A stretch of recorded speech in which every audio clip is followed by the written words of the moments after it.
this season. As we flip over and look at the Paola side. Is one of you guys Blake? Do you know like a Blake? Are you guys the one that they just wanted me to say Blake Ramsey isn't starting? Getting late word here as we were about to introduce the Paola Panthers starting lineup that starting keeper will not be in Blake Ramsey as we pause for the national anthem.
And welcome back after the national anthems here as the starting lineups are on the field. So as we were getting into the late scratch here for the Paola Panthers, goalkeeper Blake Ramsey, we were receiving word just moments ago, not in the starting lineups. Obviously, you know, Paola, a team struggling, but that is one of the standouts that we certainly had marked down before this. A player that does get to shine when you do give up a lot of goal scoring opportunities is that goalkeeper. Had certainly been performing near his peak for the Panthers, so interested to see maybe the cause of that substitution as Ramsey is on the sideline currently. Yeah, Ramsey suited up down there, but it's obviously it's a huge loss. As Ramsey has 85 saves on the season, 57 out in the league, and he's got a 72% save rate, which is, you know, for this Paola team, that's pretty decent. Being they've been in a lot of games where they've lost 9-0 to Tonganoxie. They lost 9-0 to Lewisburg, who's a powerhouse in soccer, and so they've had a lot of high scoring affairs where they haven't been the ones scoring. But Blake Ramsey's been a big bright spot on the season. So it looks like it's going to be Aaron Kochner out there, the junior goalkeeper.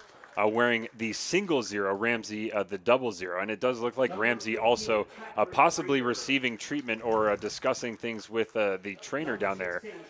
But the rest of the Paola lineup, it's going to be Sammy Downham, Dom McCoy, Marshall, and Shea McLean in the back line for the Panthers. They are shielded by Escobar and Aaron Smith in that defensive midfield. Ryan Flynn and Braden Whitehurst will be the main attacking threats here for the Panthers, and Hayden Warden and Patrick Reeder are the other midfielders here for Paola. Really, what you're looking for the Panthers, get chances on goal here. Not a team that scores a whole lot. As we discussed already, they do tend to give up a lot, so especially early, those chances, they may not come often, but when they do come, you got to convert them. Oh, absolutely, and scoring's going to be crucial this afternoon if they're going to want to win. Another one of the bright spots on this team is the two-sport athlete and Dominic McCoy, the defenseman you just hinted at. Also, the kicker for the football team. He's been a strong piece in that Paola back line, but still, it's a young Paola team, and they're going to have to do a lot today to come out with this victory. So Hester out there. Looks like he's gathering his Baldwin Bulldogs side. We have him at 3-0-1 currently. And much the opposite for Paola coming in here 0-6-1. As you mentioned, Jackson, looking for their first win in over 2 years. Yeah, last year I believe they were 0-8. Their year was cut short due to COVID, just like so many other high schools really across the country were. And Hopefully, though, we'll get a full season for everything. So we're now actually able to have fans back. That's been a fun thing for Friday nights on football nights. Is finally having full crowds back. So the Bulldogs will take possession here first as Ediger ready to receive this kickoff.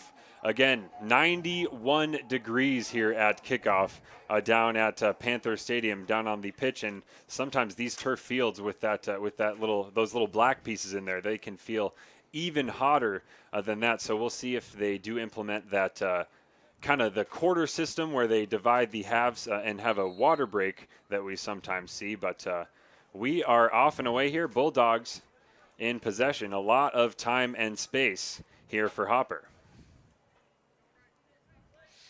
And if you are coming in here as the Bulldogs, obviously already having defeated Paola this season early on, established that possession, work that back line, and just get those passes connecting, as they do likely expect to dominate the possession and the chances during this one. Already on the attack, already in the box. Cross in the middle and collected that time by Aaron Kochner. Early action for the freshly inserted into the lineup, the goalkeeper. Nice little save there by Aaron. And like you said, that's one of the things Baldwin is expected to dominate is the time of possession. And Paola, if they're able to, they want to win today, they're going to have the ball on their side on the offensive attack today. So that back line looking resolute so far early on for Paola.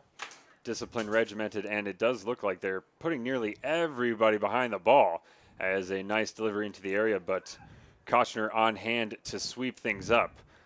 Paola early on, pretty much only leaving number 10 Whitehurst up there on the attack, as you might expect are going to see a defensive setup here from a team that tends to concede early and often.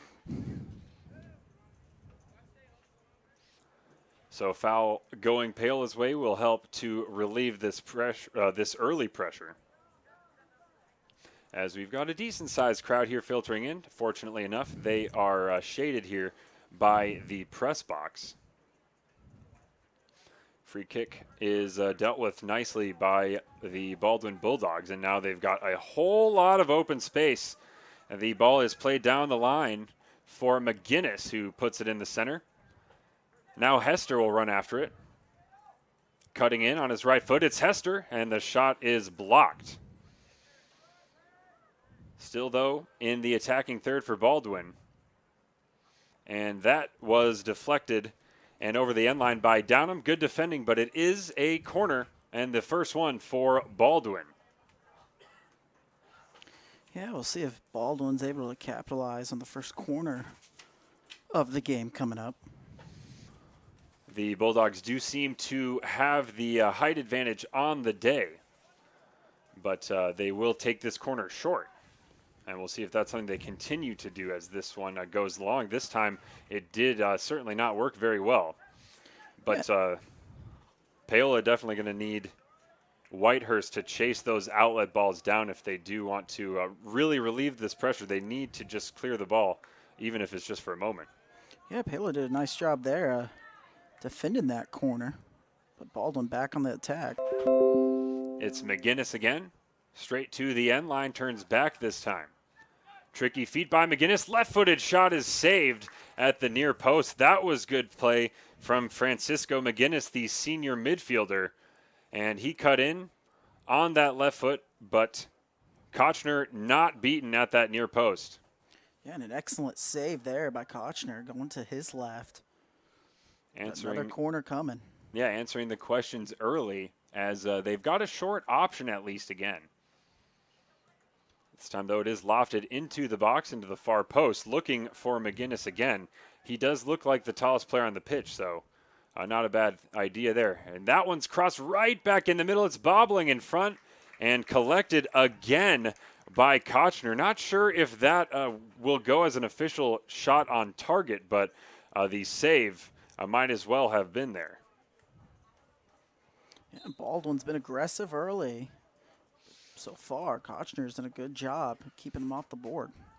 Two quick subs already for Paola. Looks like Truman White into the game, as is Maxwell Warden. And the throw-in is going to be controlled here by Paola. Quickly, though, they turn it over.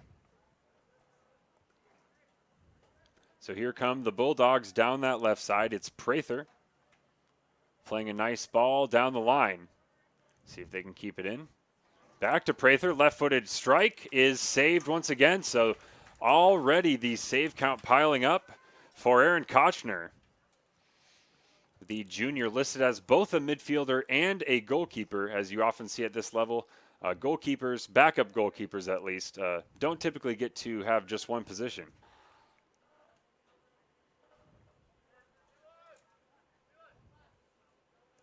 First time we've seen Baldwin really controlling possession in their own half, and this time unsuccessfully. That pass over the head of Hopper.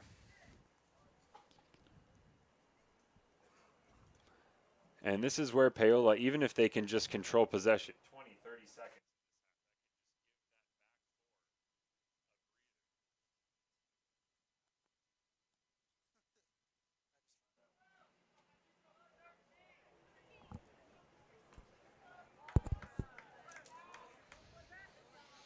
Defensive intervention made by McCoy.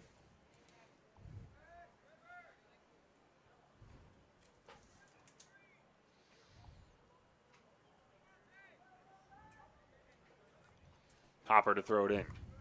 And he is deep in the Paola half. Hopper this time, the lofted cross to the top of the box is dealt with nicely there by Reeder. Baldwin collecting again along that far side. Nice ball to Hester, but the return ball wasn't there. So more of the same, some frustration here for Baldwin as they just can't quite connect. A lot of promising attacking moves, though, especially down that far left side early on. A little bit of a mix-up there, and not the clearance that Paola is looking for. But Keckner able to corral that one.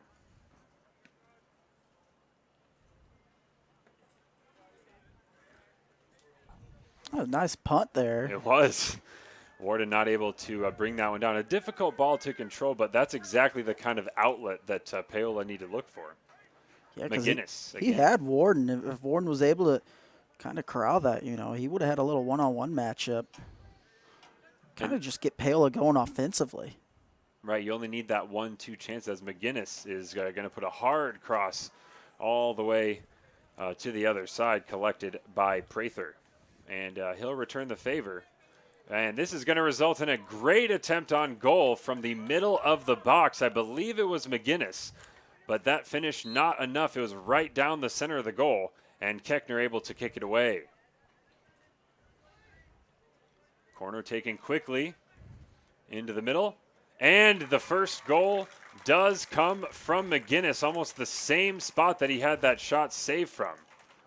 So Baldwin do jump out to the early lead, I believe the fourth corner kick of the game, as McGinnis taps in from about 8 yards. Yeah, and Baldwin, you know, they've dominated so far offensively, just hadn't been able to punch it in. We'll see if Paola is able to try to bounce back and try to get anything going offensively. Still looking for their first shot on goal. So McGinnis, 13th minute, makes it 1-0 for Baldwin.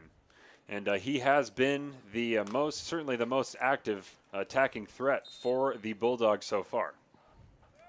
On both corners and from open play, both running at defenders and being a threat in the middle of the box. Here he is again taking the ball off of the Paola midfielder.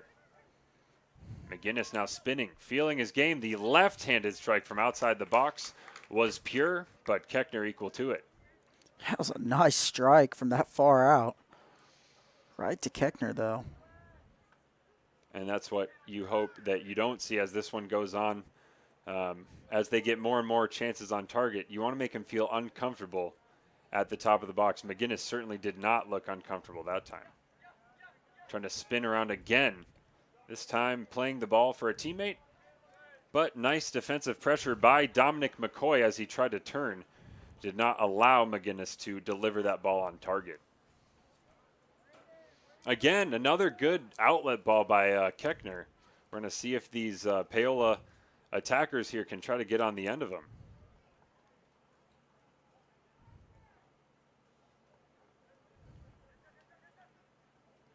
Clearance for Baldwin. Hester turns, assessing the options, and plays back to Eli Dick. Dick advancing into the midfield, but gives it away.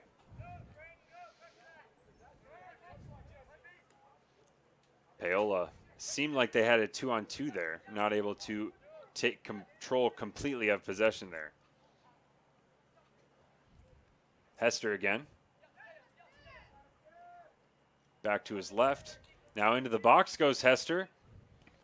And tried to put it on goal, but eventually had it blocked away. Was surrounded by defenders. They weren't able to take the ball off him. They were able, though, to close off the angle.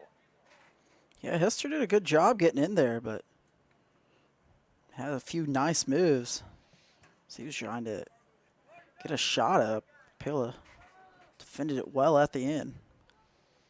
Yeah, McGinnis and Hester looking quite impressive early on for the Bulldogs. Both lankier players, so that can often add to kind of that flair or drama when a player dribbles with the ball. And both of them seem to enjoy running at this Paola defense. That long throw-in headed out of bounds. Believe it is going to result in another Bulldog corner. Yeah, 5th corner coming up. It's time from the near side. And again, they go long, so that short option, just one of many that the Bulldogs have already shown. And this is a perfect outlet ball for Whitehurst, who will turn and leave it off. Better from Paola, though, and curse of the commentator, as Whitehurst should have looked to his right, had a teammate there, instead opted for the return ball. It was intercepted. And that cross going to be quite errant there. The left-footed ball not on target. But this is actually one of the most dangerous spots to be if you are the offense throwing it in from deep inside your own half. So Paola need to be careful with this one.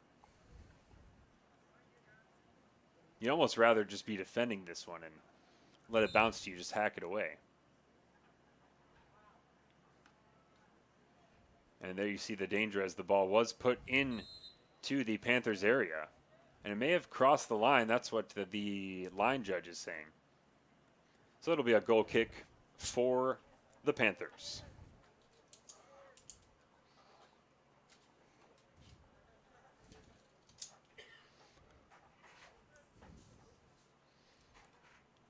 Paola hanging tough so far. No shots on target. We expected to see most of the game be played in their defensive half, as it has. Though, other than that corner defense, they've even been strong defending those other Baldwin corners as well. As this is a nice ball for Escobar, quickly beyond his man, but the touch too strong. In the first action of the match for Caden Englert, who comes to collect. Yeah, really the first time tonight Paola's been able to get anything on their half of the field. Escobar trying to just play that ball beyond the defender, did so successfully, but quickly on the other side. And that was Prather with the shot on goal, and now the rebound. Bicycle attempt missed, and so was the clearance. A lot of mayhem in that sequence in the Paola box, but end result, no goal. Baldwin still control it, though.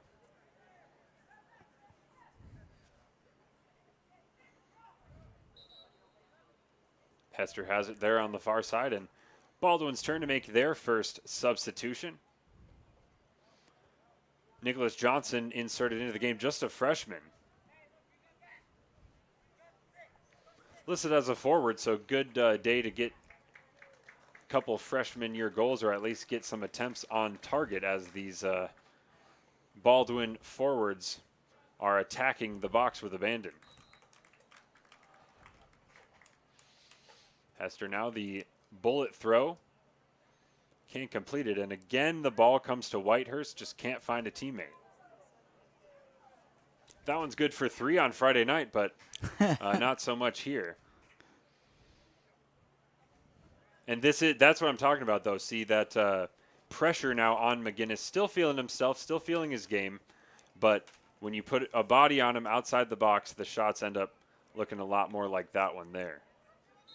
Yeah, I was going to say that looked like a handball. Looks like referee spotting it, and that will give the Panthers a chance to launch the ball deep into the Baldwin half, and they do so. Nice touch there from Warden. He'll take it down this near side. Now cutting on his right. Warden is going to win the first corner here of the match for Paola. Nice little move by Warden. It was. To cut back and force the corner here. So we'll see if Paola is able to capitalize here. Big opportunity here. I like that. Completely isolated on that side and surrounded by 2 defenders. Really no one to pass it to. So you try to beat your man and you get the ball deflected out for a corner. It's a great piece of play. Looks like McCoy to take here. No short option for Paola. Maybe one of their, definitely so far, their best chance to equalize.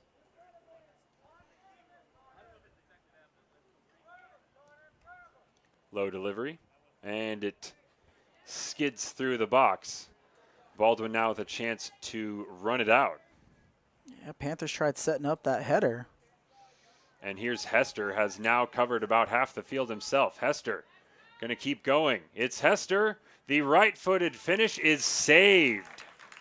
And Keckner getting down and to his left. It looked like Hester tried to go for that outside of the foot, that little right-footed poke after running almost 70 yards on his own there. Just could not apply the finish.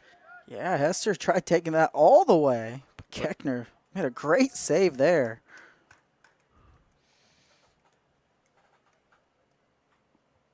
Don't think he's earned the standing on his head quite yet, but I think we're getting there for Keckner, putting together quite a performance in the Paola goal despite trailing here 1-0, still early. Yeah, he's got big shoes to fill, and so far he's lived up to that in the first half. Wow, sublime play here in the midfield from Hester, but finally we're just one too many Paola defenders in the region take the ball off him. Seems like Paola is starting to finally settle in here offensively, try to get anything going for him. And as you notice the balance of this Baldwin team, the chances kind of slowing down in the last few minutes, but still anytime Hester gets the ball, anytime McGinnis gets the ball, they turn and run. That's when the Paola defenders get a little worried. Englert still really just with that one instance of action so far in this first half. As it's played up ahead and whiffed on by McCoy, but nobody there to pounce. Certainly moving back and forth now, a little more open here as Paola growing into this one. And a plethora of subs now coming in. 5 looks like for Baldwin and a pair for Paola. Certainly think this type of open game, just with the larger roster size, of course, of Baldwin, certainly would favor them, you'd think. Although we haven't necessarily seen that pressing intensity on this sweltering afternoon.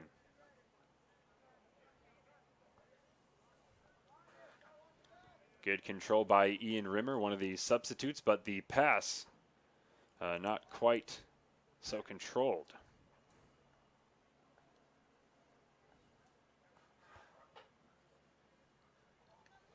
Almost 25 minutes gone here in the first half here at the pitch of Panther Stadium.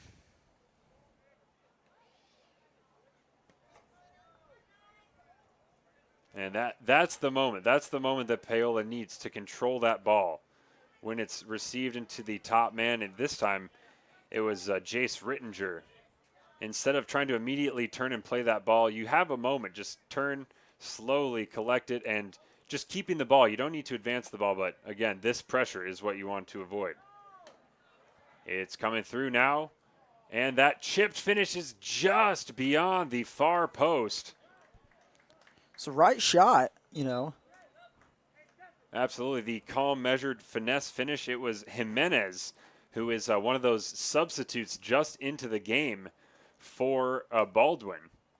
Keckner did a good job, too, coming out and kind of blocking that angle. Looked like that, yeah, it looked Forcing like he may have that had that little corner chip. covered anyway. But they've got 3 forwards now, looks like, stacked up right on this Paola back line. So you want to watch out for those longer balls. And then the shorter ones, of course, come from the likes of Hester, who turns and runs at the defense. Really pick your poison. Another far side throw in. And here is Escobar, who's been one of the brighter spots offensively so far for Paola.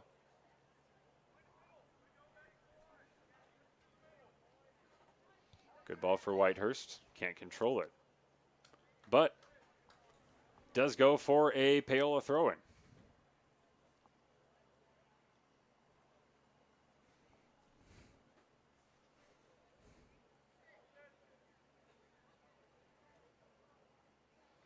Escobar again, still with it, into the box. Now the early cross, no one there for it.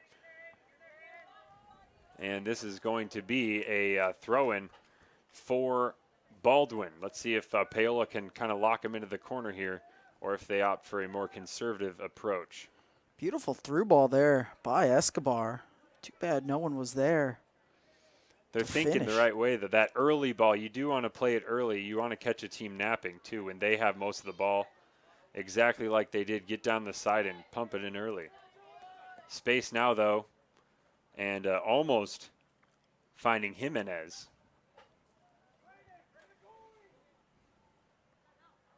Jimenez, just a sophomore, definitely looks to be a lanky forward in the mold of McGinnis, who came off for him. Here's going to be a shot from outside the box. Believe it took a deflection, but easy enough for Keckner. And you see that quick throw out. Not that time, though.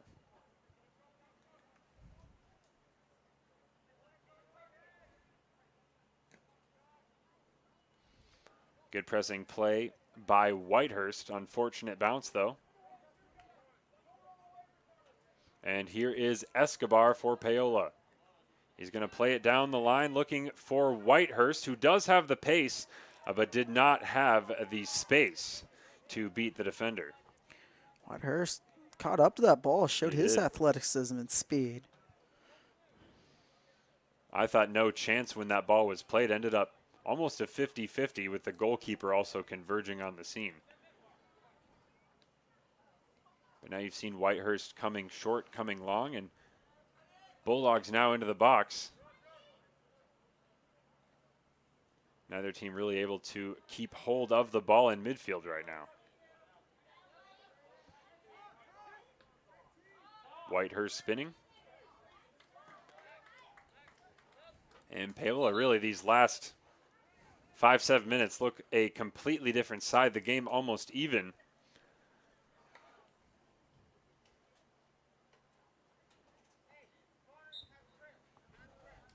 Yeah, they're starting to come alive a little bit here. Offensively, at least. Yeah, Whitehurst looking good, both with the ball now and on the press as well, as he put some pressure on that one. Winning another header. And that trademark high school soccer physicality showing out a little bit here on the near sideline in front of that Paola bench. It's a free kick for the Panthers. Rather conservative from Paola, as they only put 3-4 folks up near the box there. The delivery a bit short anyway. I think with the offensive struggles as you've had this season, I think any chance you have, you can be aggressive offensively if you're the Panthers, you just got to take it. You know, you're still looking for your first win. You struggle scoring. I just really think you got to, any chance you can try to take advantage, you got to do it. That ball up to Whitehurst, who couldn't quite spin, but Hayden Warden doing real work on this left side here, this near side to us. As Baldwin now are the ones looking to relieve the pressure. It's Chappelle running along that far side. Of course, Paola growing into this game after the numerous Baldwin substitutions, maybe putting in a couple of those less experienced players on the Bulldog side, learning how to kind of create that cohesive defensive unit and giving the Panthers just that little bit of extra space that they have been searching for.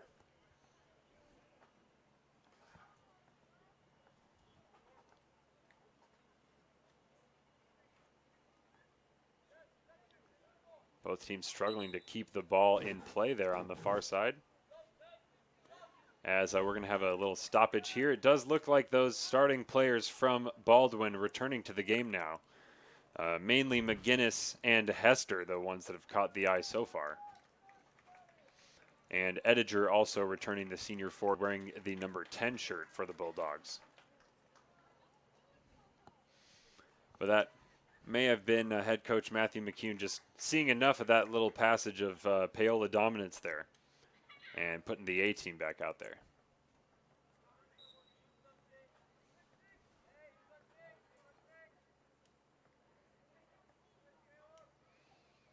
Side out for Baldwin, and that pressure resulting in the errant pass.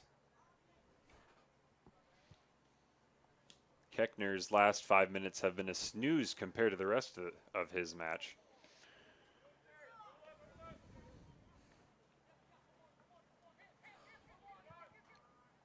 Ball looking for Hester, actually snuck through, and Prather almost got to the end of it.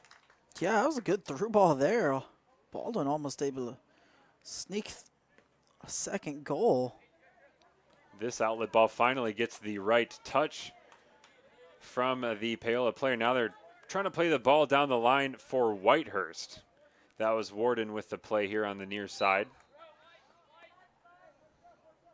And I believe I heard the whistle. That's going to be a free kick. The foul on Whitehurst there, over pursuing just a bit. Certainly a spot, or no, my mistake, just a throw in.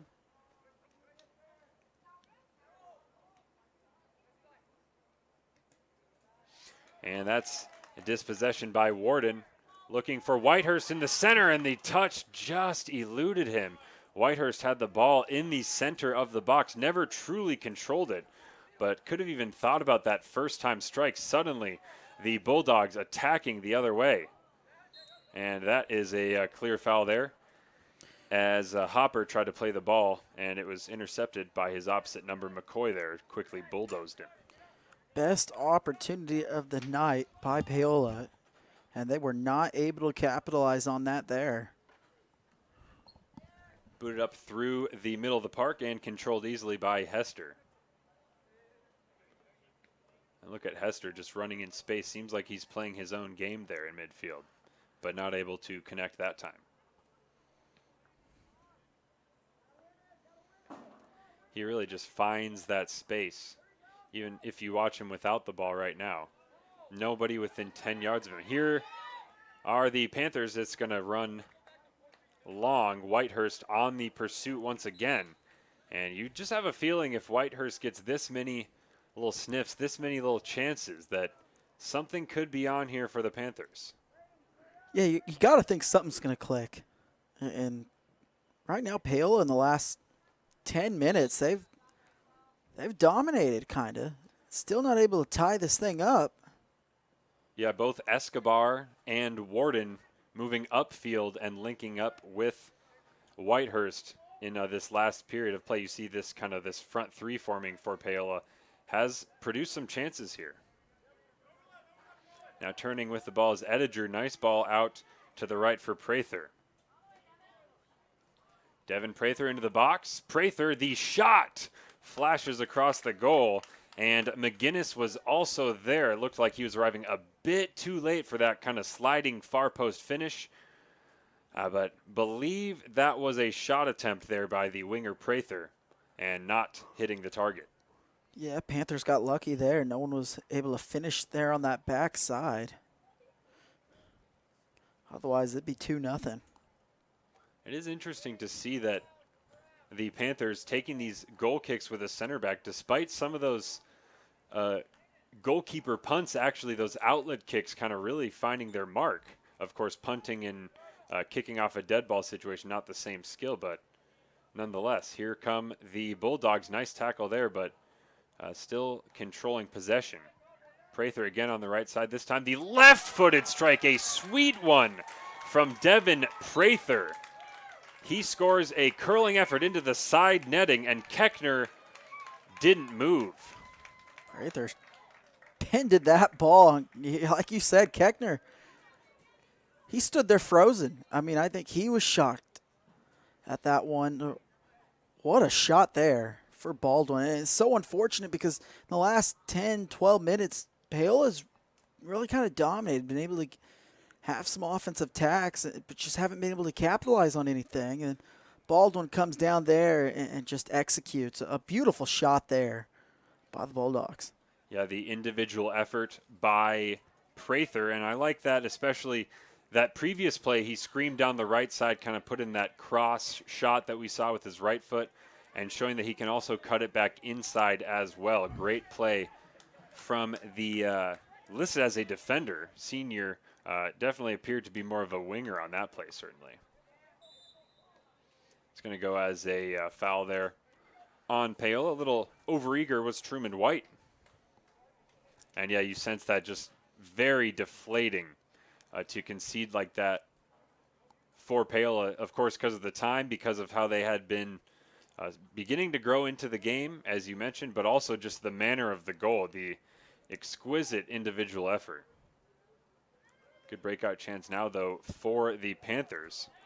Escobar turning with it is closed down, though, by Hester. They get it past him.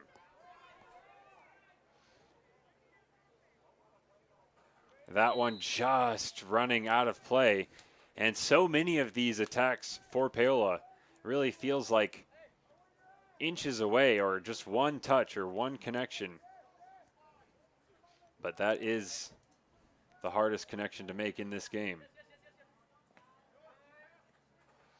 Baldwin, a lot of space opening up in midfield for them, and trying to play it ahead for McGinnis. Here's the goal scorer, Prather. Still with it.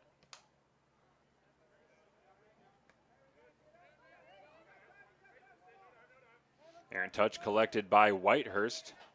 Not going to make his move, slipping on the turf, but does connect here, and now we'll get it back.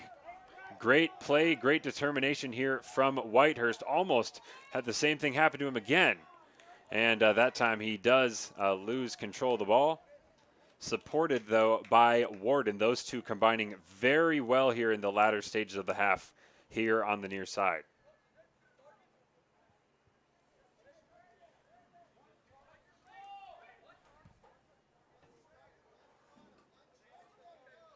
Eight minutes to play.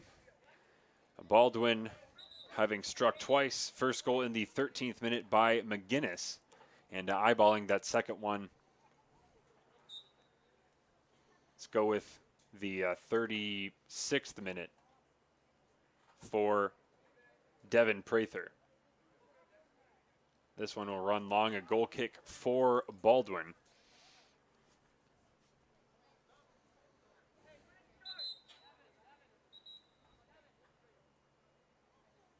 Substitution for the Bulldogs. Dylan Patterson entering the game, the sophomore.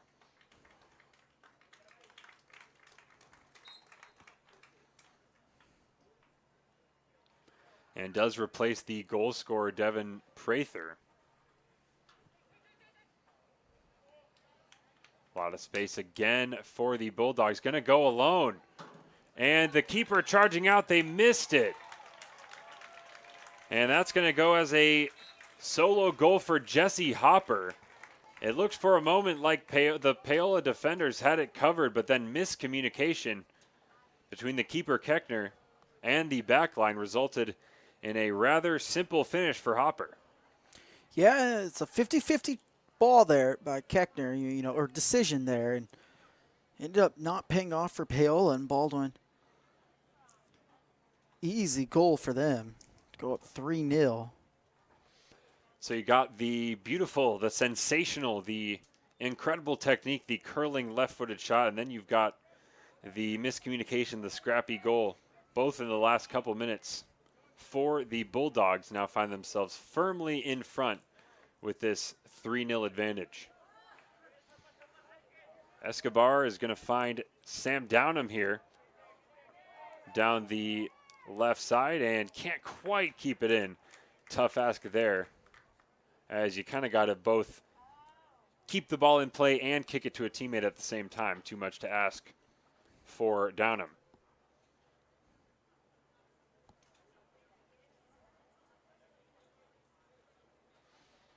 Looks like Hester taking up an even deeper position now for the Bulldogs, looking to pick up the ball wherever he can.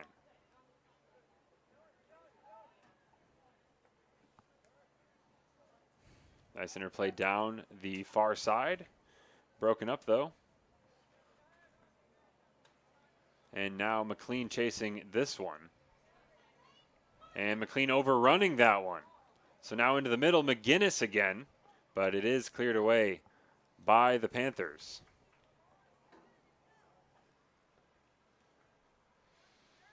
And you notice as Whitehurst gets ready to re-enter the game, the Paola just have trouble controlling that outlet ball when he's not in there. Long strike by, that was Hester, coming from deep this time and not on frame. Yeah, Baldwin's starting to get a little aggressive here. They're starting to now control it on their half. Yeah, that's the advantage, the comfort of being up 3-0, having control of the midfield, not too worried of the wasted possession there with the what may have otherwise been considered an ill-advised shot.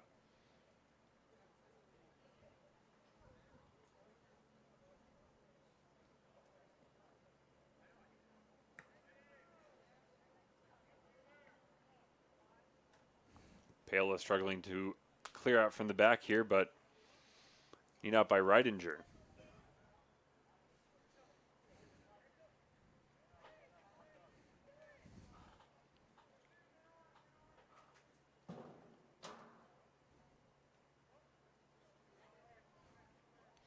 Hester looking for options. Head up all the time, tries to pick out McGinnis. And they leave it again for Hester. Look at that control. 1-2 touches made it look easy, brings the ball away from the defense and gets that ball down the field. That's great defending in the corner there from the Panthers. It was Stefan Marshall.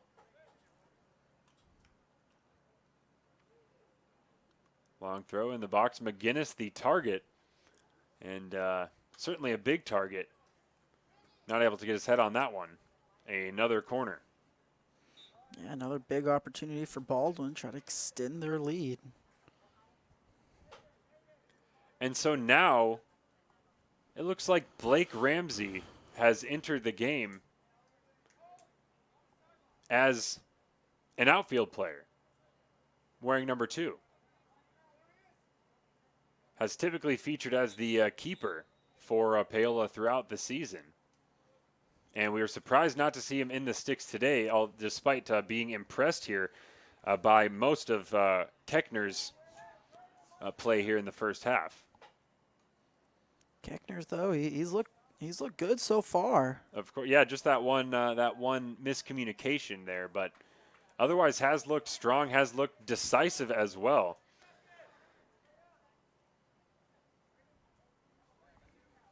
Certainly has had his hands full.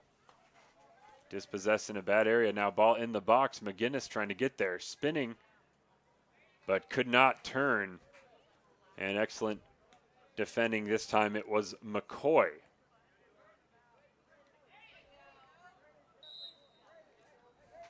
Looks like Ramsey getting caught that time.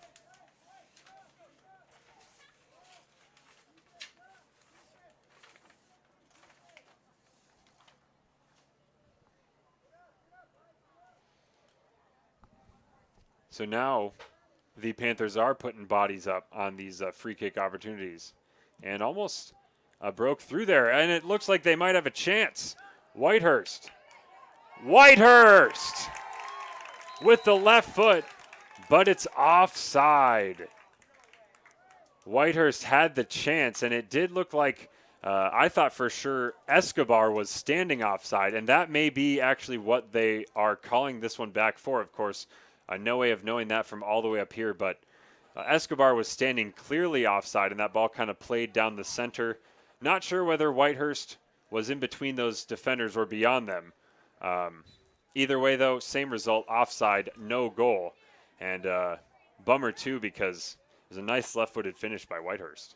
Yeah, such a killer there. Paola, chance to get on the board here in the first half and cut things down to 2, but offsides derails that offensive possession. And here's a near post shot, and on the second attempt, it's going to be another goal for Baldwin. Jesse Hopper was there. That is his second of the day, sprinting down that left side. And you feel for Keckner on that occasion. Did make the nice save on the first shot, but simply nothing to do when the ball fortunately bounces right back to the attacker. Couldn't really miss from there. I think that's one, too, Keckner's going to want back. It hit him in the hands. It was a hard hit shot, but I think that's one he feels like he should have caught. Yeah, not even necessarily the catch, but at the near post as well. You can always just kind of hit that ball, and you don't want to concede corners, of course, but you don't want to concede goals either. Yeah, because that bounced just right off of him. I mean, it went right to Baldwin. Easy goal there on the ricochet. Tough to do much as Hopper is going to have it again, but this time had it dispossessed. And Whitehurst, maybe a little boost of confidence after seeing the ball go in the back of the net there, despite it not counting for one. Yeah, it didn't count, but it was a great offensive possession there for Paola. Something you can kind of build off of. Here's Escobar, and you can see Escobar, anytime he gets that ball, he tries to play it almost immediately for Whitehurst to run onto, even if it doesn't even seem like Whitehurst has the pace, and then Whitehurst tries to get on the back of those defenders. That has seemingly at least been the recipe for success here as we are down to the final minute of this first half. Baldwin's looked good at times. In the first 10 minutes, it did look like this could be the scoreline at the end of the first half. However, through portions of this half, Paola have been right there with the Bulldogs. It's kind of been a streaky first half where Baldwin dominated the first 10 minutes, 15 minutes. And hey, there we got another three-pointer. That one just over the crossbar, and didn't actually miss the goal by much either. It was Ediger with that shot, as that will take us to halftime. So it looks like about 7 corners, 4 goals for the Baldwin Bulldogs. And we've seen great play from Hester. We've seen some nice play from McGinnis and 2 goals from Jesse Hopper as well. The left-footed curler from Devin Prather there, the special goal of the bunch, the pick of the bunch into that far side of the goal. But along with Jackson Mielman, I've been Alex Smith. We'll be back with you here at the pitch at Panther Stadium for the second half. Committed to providing quality health care for area families. With comprehensive solutions, Iron Horse Dental and Dr. Laura's Orthodontics will listen and take the time to truly understand your needs, goals, and lifestyle. State-of-the-art equipment, techniques, and facilities combined with a new approach to oral care. That's what you get with Iron Horse Family and Cosmetic Dentistry and Dr. Laura's Orthodontics. To learn more, visit them online at drlaurasortho.com or ironhorsedental.com. Miami County Dance Movement is a place to inspire kids. Miami County Dance Movement is one big family with loving teachers. Miami County Dance Movement is where I'm learning to be flexible in dance and my life.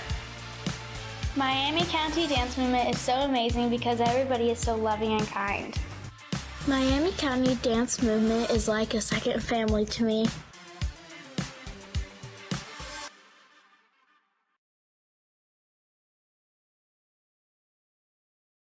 At Olathe Health, we perform cutting-edge surgical procedures because changing lives with innovative care drives us, one patient at a time. Olathe Health. Advanced healthcare. Advancing lives. If you're off your game because of pain or injury, turn to Olathe Health because orthopedics is our game. Joint repair and replacement, chronic conditions and injuries, hand surgery, sports medicine. Make an appointment today.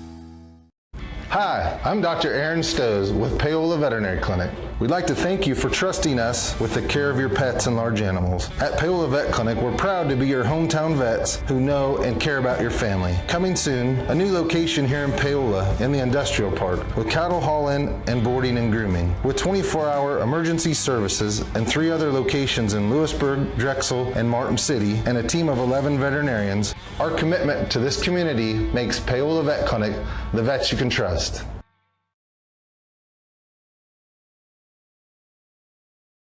Bringing the law to your corner. That's Hartley Law Group. Attorney Jerry Hartley and her staff are dedicated to working for the results you want and to help you determine what actions you can take.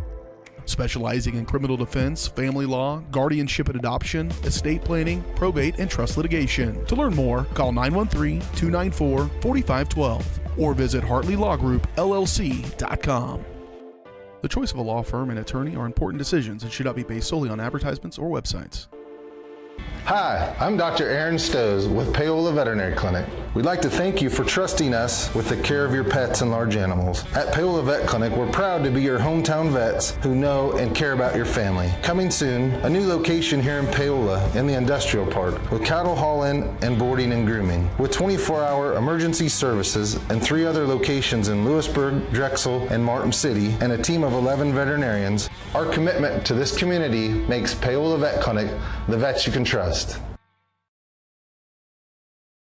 Iron Horse Family and Cosmetic Dentistry and Dr. Laura's Orthodontics are committed to providing quality health care for area families. With comprehensive solutions, Iron Horse Dental and Dr. Laura's Orthodontics will listen and take the time to truly understand your needs, goals, and lifestyle. State-of-the-art equipment, techniques, and facilities combined with a new approach to oral care. That's what you get with Iron Horse Family and Cosmetic Dentistry and Dr. Laura's Orthodontics. To learn more, visit them online at drlaurasortho.com or ironhorsedental.com.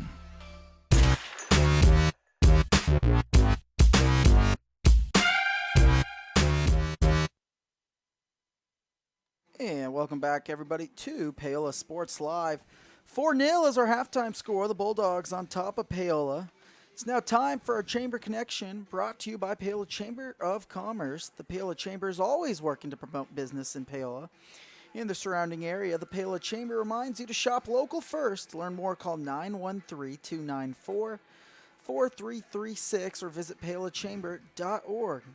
We also want to give a thank you to the support from our sponsors. Paola Sports Live is proud to provide tonight's coverage of Panther Athletics free of charge. If you enjoy our broadcast and would like to show your support, please go to www.paolasportslive.com/donate and make a contribution. Thank you to our sponsors, fans, coaches, administrators, and student athletes. Be sure to follow us on Facebook and never miss a broadcast by subscribing to youtube.com/Paola Sports Live. So, Alex, big first half for Baldwin. They lead at 4-0, but, you know, there's some things that Paola they could build on. They had a goal that was taken away off the offside. A lot of things, though, that ended up going good for Paola, but Baldwin had a few lucky breaks and was able to capitalize. Right, and as I said, this is really, given the record, given the history and everything, this is perhaps a halftime scoreline you would expect. That said, though, the evenness of the play at times here during the first half, 4-0, may be a bit unkind to Paola. Obviously had that goal ruled out for offsides, Whitehurst putting the ball in the net. But, yeah, Baldwin really got it going early, scored that early goal, 13th minute by McGinnis, who I will say probably to me looked the most threatening forward for Baldwin in that first half. Followed that up with a Hopper goal, the first of 2 from Jesse Hopper. 35th minute then, the left-footed curler by Prather. and then a hopper with the second of 2 when he had the first shot saved, the second one poked in with the rebound. The other player we're really looking at, though, the Panthers keeper, Keckner, not expecting to see him, not the reported starter when we first got the lineups this morning, but has performed quite admirably in the Panther goal. It could have been more. Did make a couple good saves, including a few of the one-on-one variety. Yeah, Keckner's done a good job holding up his own. Few mistakes really defensively by Paola, and this one really could be 2-0 and even 2-1. But Paola's made a few mistakes, but Keckner's done a good job back there in goal. And for Baldwin, they came out dominating the first 15 minutes of this one, but then for about the next 10 to 12 minutes, Paola did a good job, and they were able to get some offensive attacks, just weren't able to capitalize on anything. And then they kind of went back and forth a little bit and had a goal taken away, and then Baldwin really just dominated after that, scoring 2 goals at the end and going up 4-0. Yeah, what we're seeing with Baldwin, too, is these extremely quick transitions. When the Panthers lose possession, if anytime they are high up the field, they pretty much look for Hester, who can turn as soon as he can, run with the ball, and get things moving. So my key right now, second half for the Panthers, it's counterintuitive, but as soon as you lose the ball, you want to counter-press that initial man. I understand when you're a team like Paola, you're at risk of conceding goals in a lot of situations. But if you can just press that initial man who recovers the ball, force him to go backwards, then allowing the rest of your team to kind of regroup and get compact, that's really what Paola has kind of failed to do in that first half, just slow down that initial forward ball out of the counterattack. If they can do that, they will certainly have a chance to defend in numbers where, you can still concede tough goals, defending in numbers, but at least you won't have these tall, lanky Baldwin forwards just sprinting at you with the ball at their feet, because that's certainly not what this Paola backline wants. So we'll take one final break here, and then we'll be ready for the second half. You're listening to Paola Sports Live, presented by Go Brawley. We'll be right back. Are you looking for a trusted heating or air conditioning contractor in the Spring Hill area? Look no further than Comfort Designs. Comfort Designs Heating and Air Conditioning has 100% NATE certified technicians who are friendly, knowledgeable, and ready to help. They'll care for your home and complete the job with speed and precision. Locally owned and operated for more than 20 years, Comfort Designs, Spring Hill's Heating and Air Conditioning Company. See all they have to offer at comfortdesigns.net or schedule your appointment at 913-592-4453. For more than 20 years, Gherkin Rental has been the place to go to get the job done in eastern Kansas and western Missouri. With a huge selection of quality equipment, from roll-offs to trailers, telehandlers to generators, power washers to popcorn makers. Experienced equipment professionals and clean, well-maintained tools to help you get the job done right the first time. Gherkin Rental. Stop by any of their 13 locations across the KC Metro or call 855-GHERKINS. That's 855-437-5367. Elliott Group is a proud supporter of Paola and USD 368. At Elliott Group, we work, live, and shop in your local communities. Serving Miami and Johnson counties for more than 45 years, Elliott Group understands your needs. As an independent insurance agency, Elliott Group works with numerous carriers to find the coverage that best fits your needs. In Paola, call 913-294-2110 or visit ElliottInsuranceGroup.com.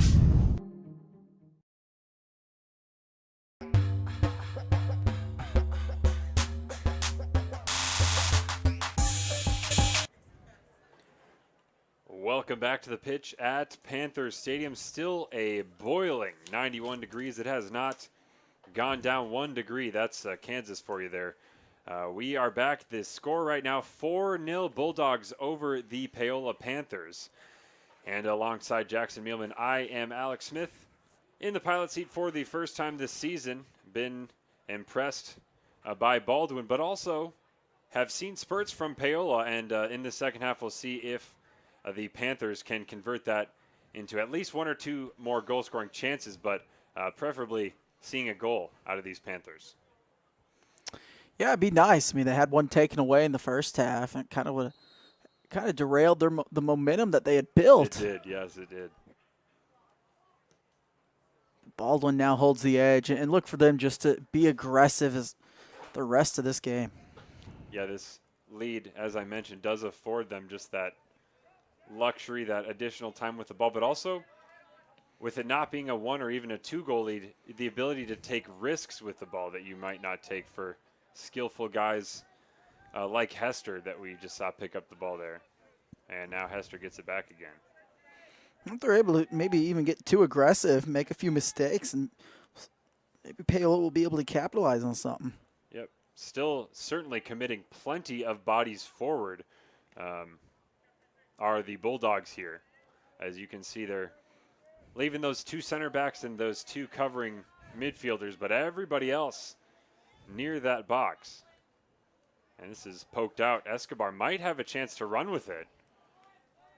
And that ball struck the hand, but the advantage being played, poked through, and now cleared away. But nice run by Escobar. Was looking for Reitinger running alongside him. Could not break through what seems to be now a back 3 for the Bulldogs.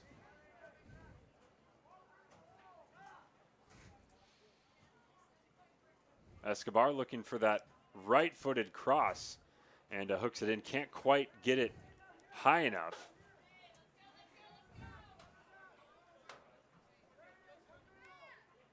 And that's what I'm talking about there, pressing that initial outlet pass as Bulldogs quickly charging down the left side of the field. And unable to collect the return ball was Ediger, but the official spotting the foul.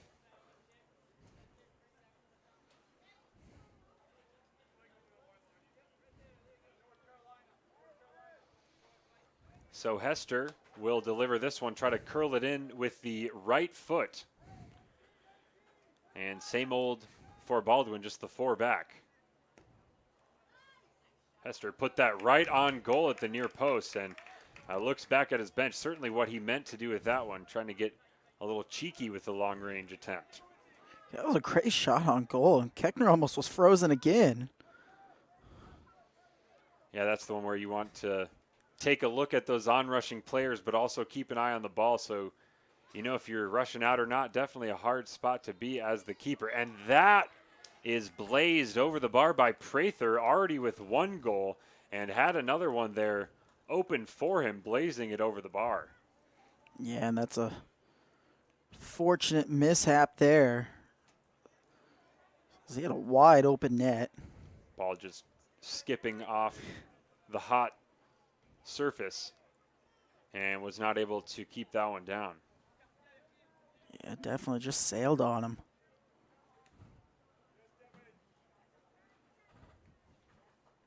Panthers clearing this one away. And a flick. Escobar tried to go for the flick, not able to control here. And battle between Escobar and Hester. Only one going to win that one. Here's Hester. Keeps it on the floor, and it hits the post.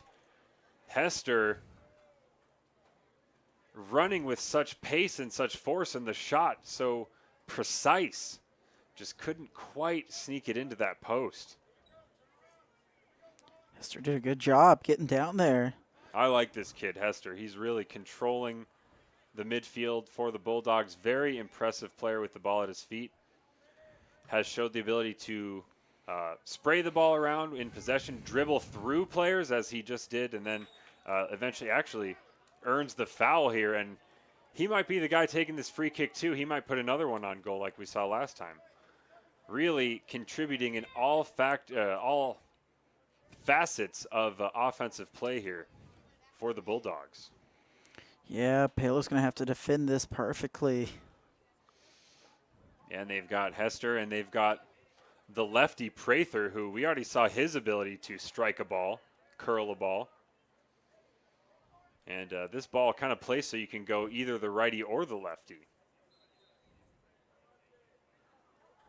Hester runs over it. And the kick is good. Seen a few field goals tonight.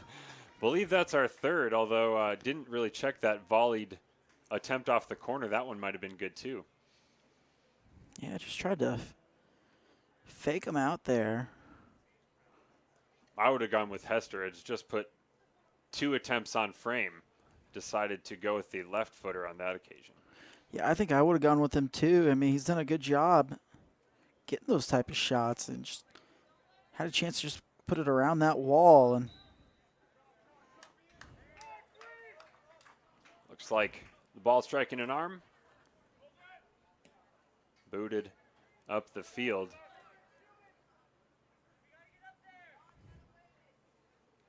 And that's where, again, you feel Paola can just do a little more. That free kick taken actually before Reitinger even had his head turned back toward the ball to know where the long ball is going to come from. Here's the attack broken up at the last moment. Is Prather again bearing down on goal.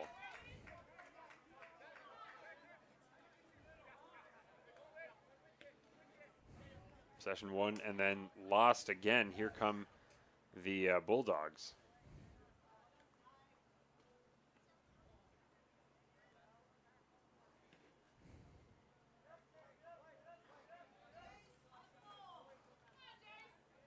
Collected by Dick.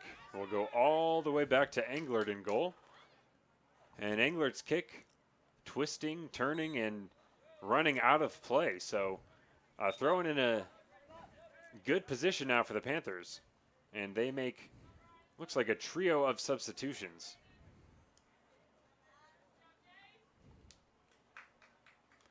Blake Ramsey again in the game, taking up a position in the attacking third. Has made 85 saves in goal this season for the Panthers. Will now try to contribute on the other end.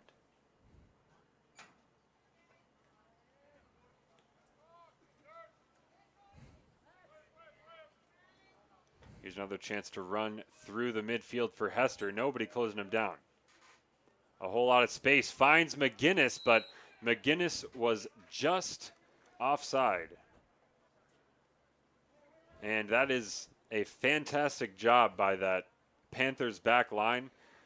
Realizing at that point they're not going to get a body on Hester to kind of contest that pass. Hester delivering a perfect ball, but the positioning by the Panthers is how they're able to defend that one.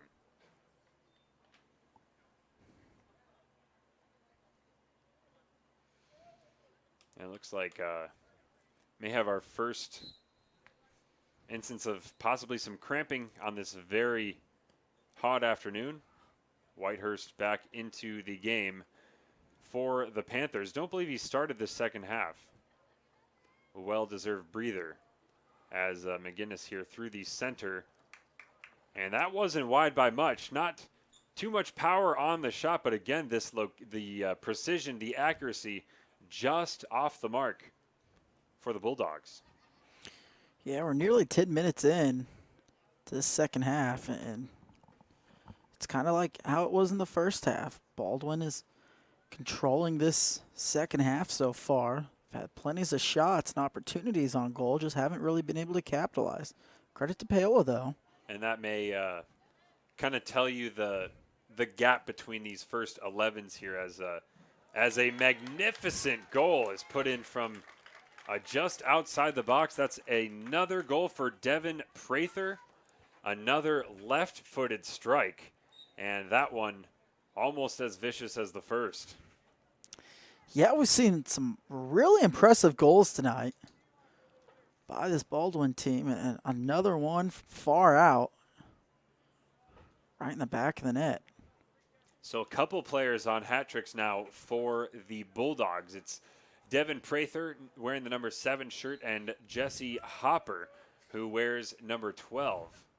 Both with a couple goals apiece. The other Bulldog goal belongs to Francisco McGinnis.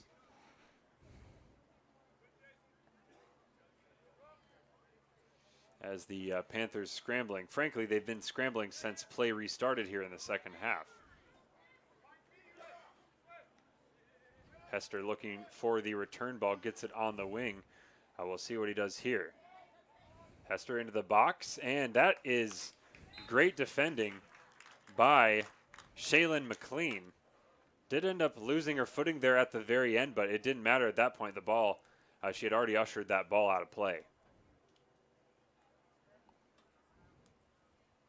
That might be the only Panthers player I've actually seen stop Hester from running with the ball. Oh, yeah, no, absolutely.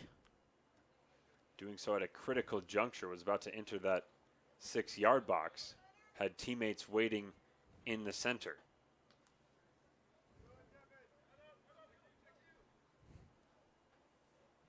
McGinnis trying to get on to this one and may have kept it in.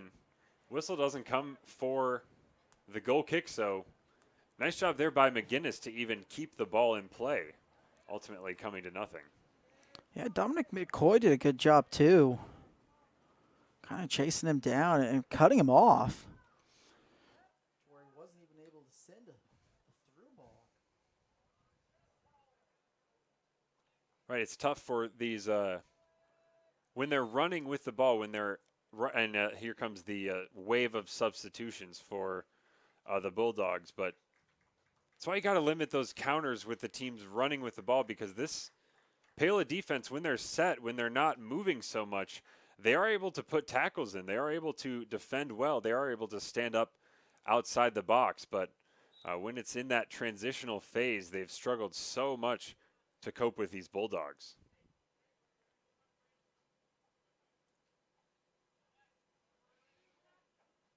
Aerial duel there is going to come out in favor of Baldwin.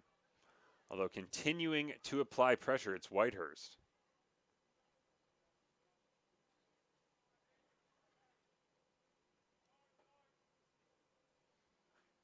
Hopper down the side, quickly losing out, but Bulldogs able to keep it.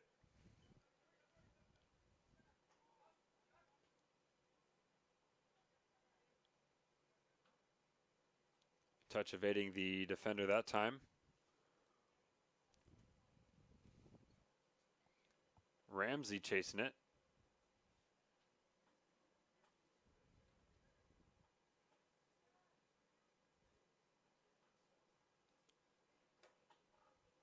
And this is the same configuration we saw on the field last time when Paola really began to come alive after that first kind of wave of substitutions. Although Baldwin maintaining control of this one for now. Nice ball played down that right side. And the cross now coming in is blocked at the near post. Again, fantastic defending by McLean. In the heart of that Panther defense has certainly been the standout here in the second half. That one across the field for Hopper. On the hat trick, puts it on goal. And Keckner able to get down and deny the Bulldog number 12 his third goal. Yeah, Keckner bailed the Panthers out. Looked like they were just caught napping there. No one had the backside covered. Almost led to the 6th goal of the night for Paola, or for Baldwin. Escobar, a couple of step overs, nifty moves on the sideline. Does get it to Ramsey, who spreads the play. Caleb Carr on the right foot now. And that is going to be a free kick. Looked like Carr a couple different times was going to drop that right shoulder and really charge on into the box, and then kept hesitating. Eventually, the defender coming in, nipping at the heels, and that gives a free kick in a fantastic position to these Bulldogs. They're going to take it quickly into the center of the box and right down the middle. Jimenez, not the finish that was required there. Keckner was ready for it, though. Nice save by him. I've seen a lot of nice saves by Keckner. Yeah, interesting approach from the Bulldogs. It certainly looked like the Panthers kind of slow, lethargic to get back, set up the wall on the free kick. So I thought they would take it early and just take that shot directly. Instead, they tried to center it, and they did get the shot on goal they were looking for. Here's Ramsey. Goalkeeper turned wide man into the middle for Warden, who loses out. Jimenez has been good dropping deep, playing in these positions, winning duels. Has not had the result to show for it, though, on the other end. And that is going to be offside once again, although the ball does trickle in. You've seen that a couple times now when the midfield runner with the ball is advancing on that Paola back line, doing a nice job of kind of squeezing together before that last ball is played. And second time in a row now they've caught that Baldwin runner offside.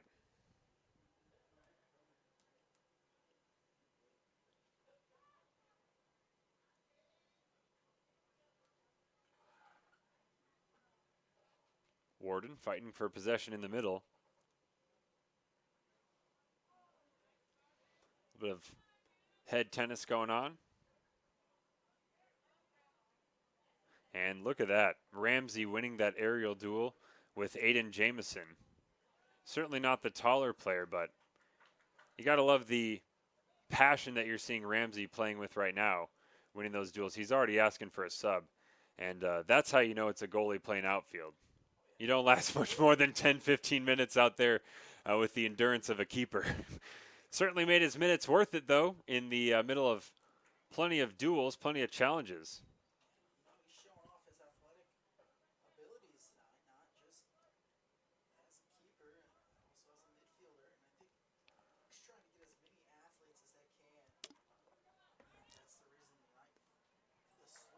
And that was Escobar quickly getting through the right side and had the defender bearing down on him. Didn't really have any other option. Had to fire away at goal. On the volley, didn't quite get the power or accuracy on it, though. A good chance for the Panthers. Escobar, kind of a quiet start to the game. Sort of seemed like he was playing a deeper position to begin with, but has kind of become the true number 10 role behind the real number 10, Whitehurst, who's leading the forward line, kind of dropping in, doing a nice job of controlling that possession.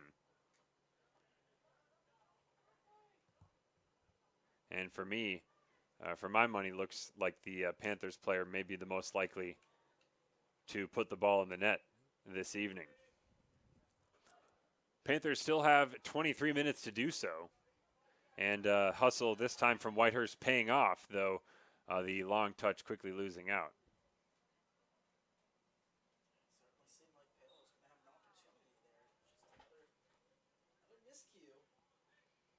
And especially as you might possibly see this, of course, we do have the JV match after this one, so you do got to save some legs for those folks, but you may see even the bench emptying out even a little more for Baldwin, which could, of course, open up the field a little bit for the Panthers. There's Jimenez, the return ball. Nice one, too. But looks like this one's going to be called back for some reason, so.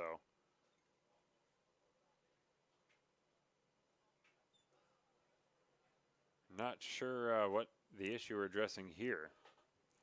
But we're going to take this free kick long now. Guess it was taken too quickly for the officials.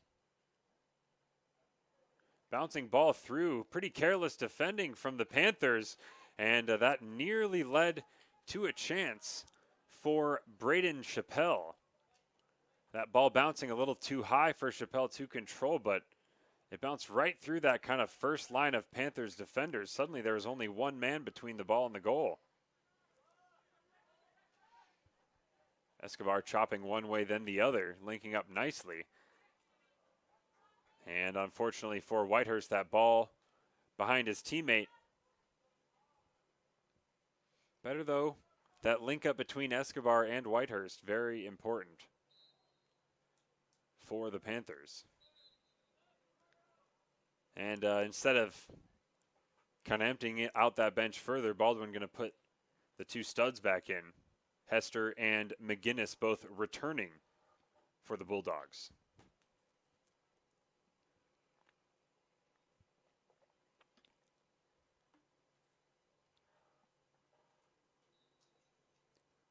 Throwing now for the Bulldogs here. In the attacking third, fresh into the game, but losing possession as Escobar will now have another shot. Poor pass by Warden, who had time no defenders around him, turned it over.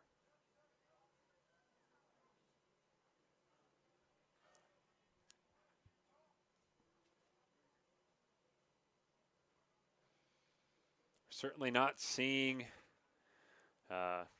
foot off the gas from the Bulldogs whatsoever. You sense maybe, especially some of these kind of bit part or substitute players that do see the pitch for the Bulldogs really want to get onto the score sheet as that one sails high once again. I think in these last 20 minutes, Paola, you just want to try to get something through that back net. Just try to get any kind of momentum. Yep.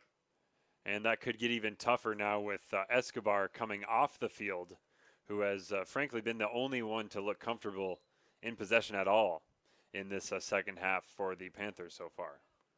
Goal kick. And McGinnis does get through the back line. McGinnis, the shot gets away, and a nice save by Keckner. Might be hurting a little bit after that one. Decision there, though, by McCoy, just to get that ball out of there. I know Yep, the corner's yep. coming, but sometimes a corner is better than, like you said earlier tonight, than just giving up that goal. That follow-up chance. Yeah, Ediger, number 10, running in right behind him. So that clearance. Low delivery. Bouncing through, and a foul coming in early. We've seen a lot of different approaches to the corners from the Bulldogs this evening. A couple of short ones, a couple low deliveries. They certainly have the height to kind of loft balls in there. Haven't seen them doing that quite as often, though. They're showing everything.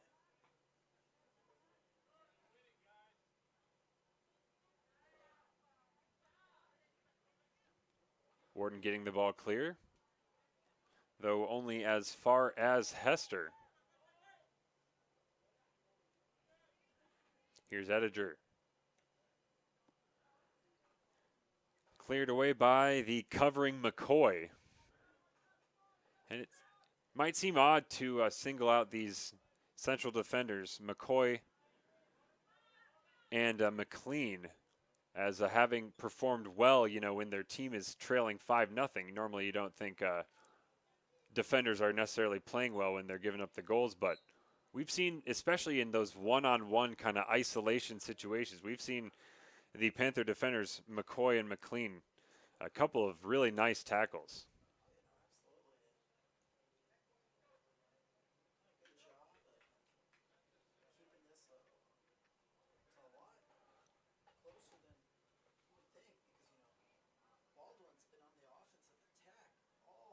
For the entire second half here. Paola really warmed into it about maybe the 15-minute mark to the 5-minute mark of the first half. Really looked good, but have not been able to kind of replicate that consistency in possession.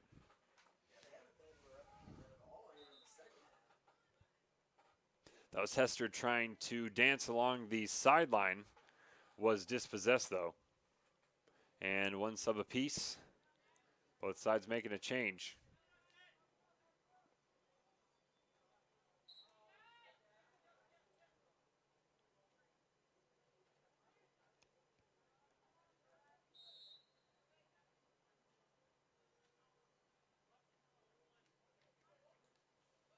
And I think they're going to call a foul throw on that one. Yep.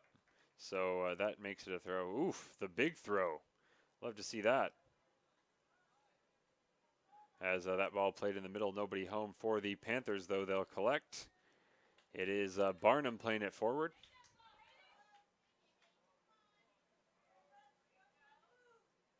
And look at that. Determination by Warden. Doesn't get the end result, but making his presence felt.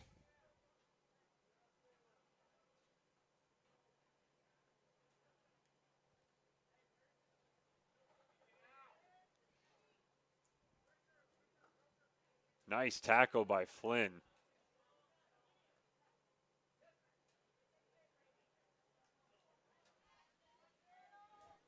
Carr down the left side, and some more nice defending from McLean. It will be a corner. And remember, we are on hat trick watch. Both Devin Prather and Jesse Hopper, numbers 7 and 12 for the Baldwin Bulldogs, sitting on 2 goals right now as we are entering the final moments of this one.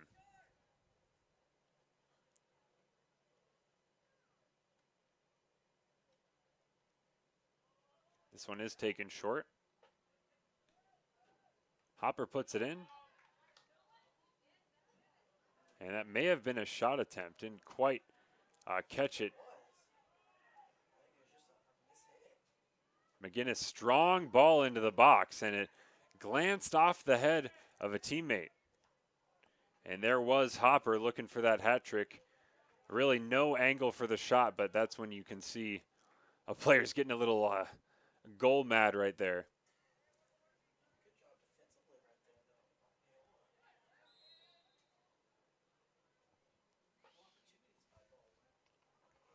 Caleb Carr was attempting to turn and spin in the box there, but unfairly so, according to the referee. And that chance, it's hard to call it wasted because they've had a tough time building from the back as well, but only had one Panther player up there surrounded by 4 white shirts, played it all the way up immediately, losing control again. But Escobar may help things in that regard just a little bit as he re-enters the fray for Paola.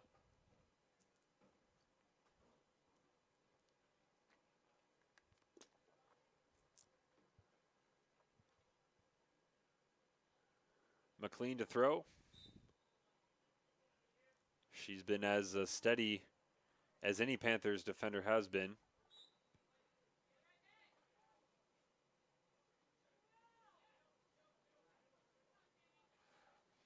Nice move by Carr, who ran around the defender. And they'll find Hopper now on the left side with space.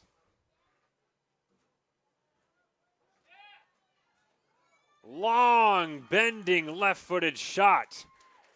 And Devin Prather will secure the hat trick with perhaps his most special goal of the bunch. All 3 wicked left-footed efforts. The first one curling, the second one dipping, and that one over the head of the keeper Keckner and into that top corner.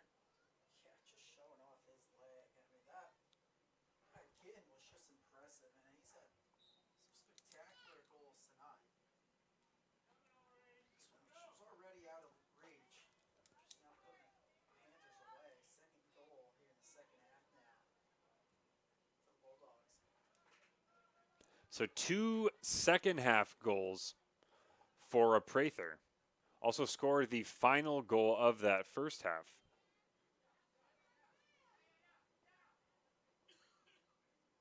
And that seemed to come from nothing. It's interesting, the Bulldogs haven't scored some of their best goal-scoring chances today, and they've actually converted on some of their maybe less likely opportunities. But certainly in this second half do look value for their lead. Here's McGinnis, couldn't quite get there. As Keckner showing courage there to rush out and collect.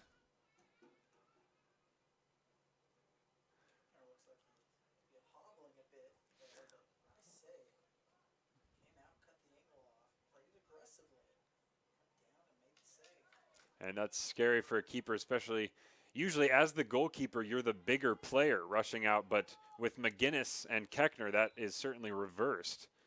And you got to keep your eye on the ball despite the much larger physical presence of McGinnis bearing down on you. Here's Hester. Tough, maybe not to be thinking about Prather for man of the match as McGinnis now has it. Right-footed strike hits the post. And McGinnis has put them just wide a couple times. That is his second time hitting the post as well. Did score a goal in the 13th minute, the game's first, and has been knocking on the door. He could easily have a hat trick this evening for the Bulldogs. You said Prather's already got the hat trick.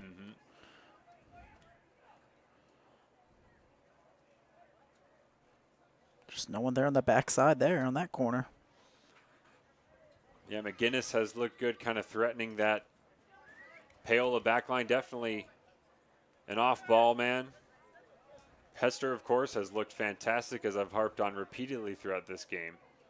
I might see him possibly withdrawn before the closing stages, you'd imagine.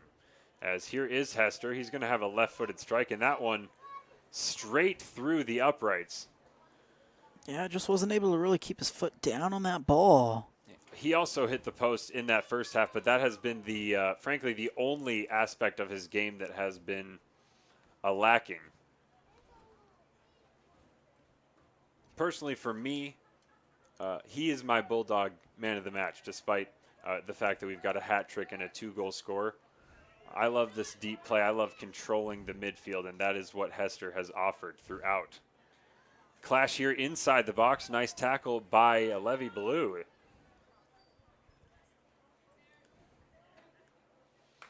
Here comes Escobar, and a heavy touch was maybe his only option. Recovering nicely was Eli Dick. Yeah, Panthers really haven't had anything of an attack on the second half. One of their best opportunities was just there. This one played through, and not able to keep it in was the hat-trick hero, Devin Prather. Subs in just one of them for the Bulldogs. It is White, Flynn, and Jace Rettinger. Or, check that. But a goal kick for the Panthers here.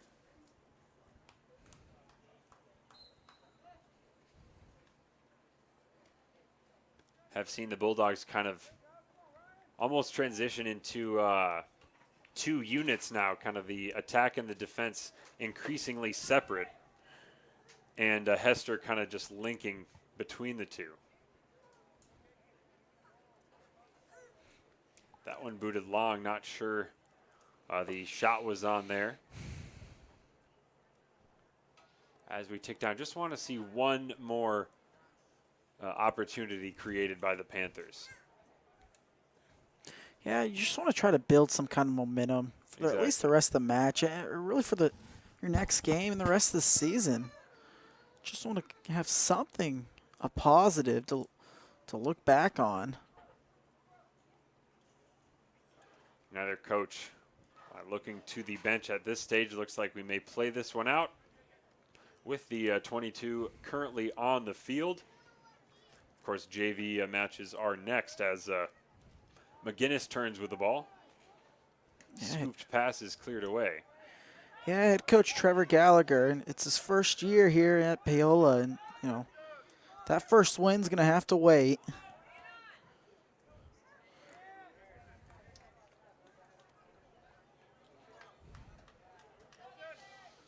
Yeah, the Panthers outclass some of these Bulldogs players. I mean, at times you see when the reserves are in, you see fairly even play, but it's just those couple of special players on the Bulldogs side that really elevated Baldwin this evening. Whitehurst running down the side.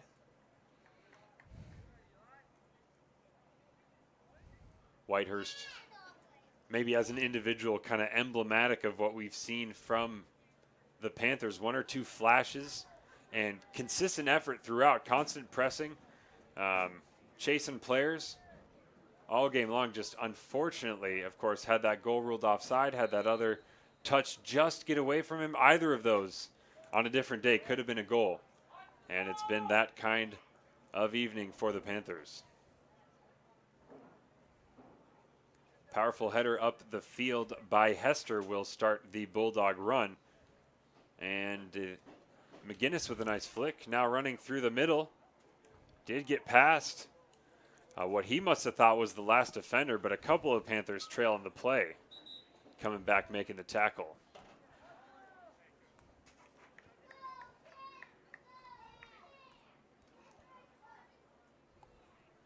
So Baldwin making a sub. Nicholas Johnson, again, the freshman forward, getting put on here at the end of this one. And they'll play it long into the box. Nice delivery here. And the header from Prather. He's looking for a fourth and just could not get that one down. Yeah, you know, we've already seen some nice kicks now. And would have been some style points on that one. Three-point header, yeah.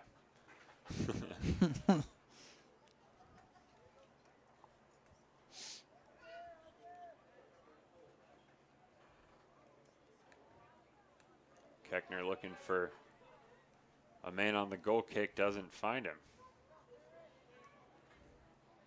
And Hester trying to show that close control a little bit.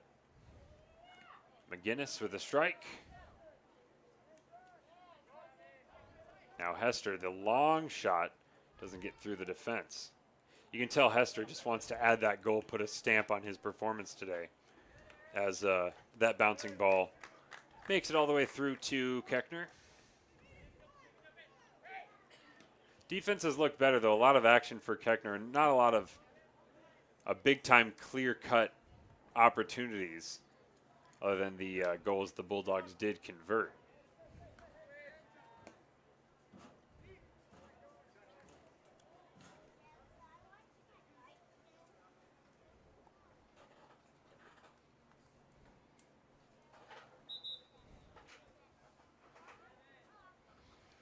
No break from the heat, although most of the field, fortunately, now in the shade cast by the stands in the press box. Both goalies still got the sun in their eyes.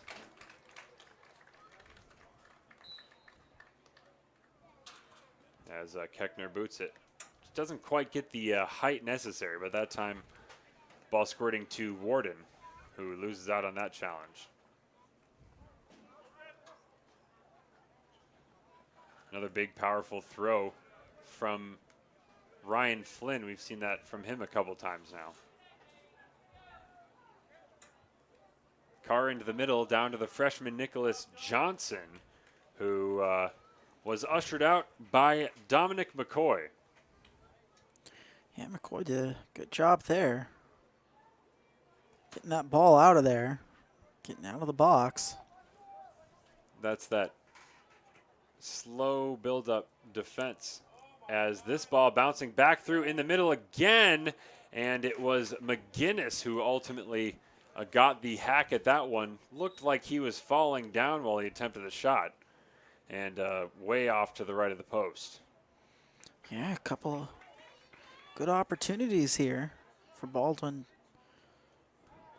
Maybe some of their best of the half. Of course, we don't have official live stat counter updated now, but we might be getting up there 13, 15, maybe even up toward 20 saves for Keckner. Yeah, I mean, that's one of the things that's been going on all season long. Right. We're talking about the stats for the typical keeper, Ramsey, before the game. Lots of saves, high save percentage. Not necessarily always what you want to see from your goalie, because that means they're facing a lot of shots. At least it means they're making a lot of saves, though. Yeah, it just puts so much pressure on that keeper. Here comes Hester. This time looking for the pass out wide. Goodwin puts in the low ball. And it bounces out for a corner.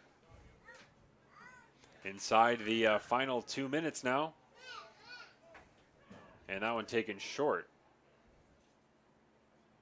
Into the box. And the short cross, they were looking for Hester. This one cleared away. And again, Whitehurst in around the action. Just so isolated there, though, sometimes. Goodwin keeps it in. But the defense not interested in doing the same.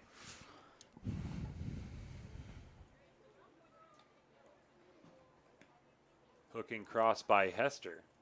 And the second attempt there on the volley, straight to Keckner, who bobbled it, but does collect cleanly.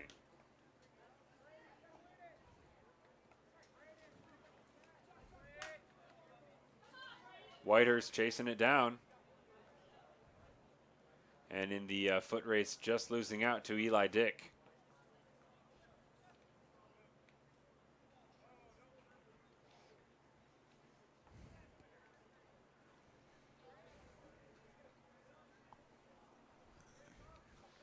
Four first half goals for the Bulldogs, 2 of them coming in the second half. Both of those second half goals scored by the lefty Devin Prather, who certainly impressed on the ball today for the Bulldogs. And Paola just not able to recreate that form that they showed in spurts there. Might have one last chance here as there are under 10 seconds to play, but that's going to be swept up rather easily there by Caden Englert, who that might be the first time I've said his name here in the second half, as the time does expire. So final from the pitch here at Panthers Stadium.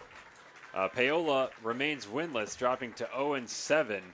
It is 6 goals for the Bulldogs, a hat trick for Devin Prather, and they move to 4-0-1, getting the shutout victory of the Paola Panthers.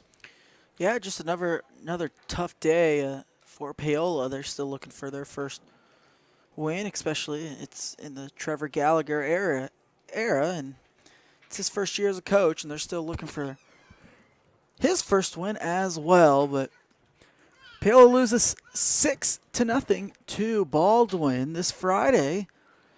Or the next Paola Sports Live event will be this Friday we will not be having Paola Sports Live this Friday, as Wamego will be, if you want to watch the game will be in Wamego, as the reasons why is, I will be getting married on Friday, so we couldn't find a backup broadcaster for football. So, but we'll be back the following week for football. But hopefully the Panthers will look to bounce back and try to get over the hump and win back-to-back, or win 2 consecutive games against Wamego. They dominated that game last year. And, so we'll be able to see them Friday night. So you'll have to tune in to Wamego's broadcast stream, and we'll relay that to Athletic Director Darren Gannigbend as well. Just to let everybody know, we will not be having Paola Sports Live this week. 6-0 our final score. Baldwin wins it. Here in Paola, Alex Smith on the call alongside Jackson Mielman. We'll see you next week here on Paola Sports Live. You've been watching Panther Athletics on Paola Sports Live. Paola Sports Live is presented by Go Brawley. It just works. Learn more at gobrawley.com. Also by Elliott Group, Hers Incorporated, Iron Horse Family and Cosmetic Dentistry, Dr. Laura's Orthodontics, and Miami County Dance Movement. Thanks for watching, and be sure to catch every second of the action right here on your new home for the Panthers, Paola Sports Live.